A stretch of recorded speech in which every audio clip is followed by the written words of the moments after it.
Another yummy Thai snack na naman ang nahanap namin dito sa may Pratunam area. So ito na nga mga kamarites, as you can see in here, ito yung niluluto ni Kuya and very famous to na Thai snacks sa kanila. This is called patong ko or Chinese fried dough. Medyo familiar to sa atin kasi parang parehas ng bicho-bicho.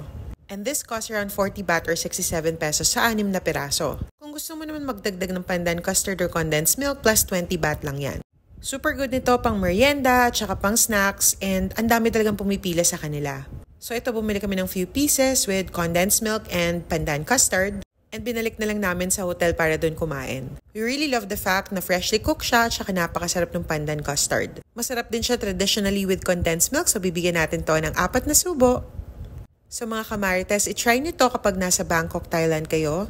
And I'm sure magugustuhan nyo tong simple snack na to and super mura din. Will follow us for more food and travel adventures here in Thailand. Yun lang, bye!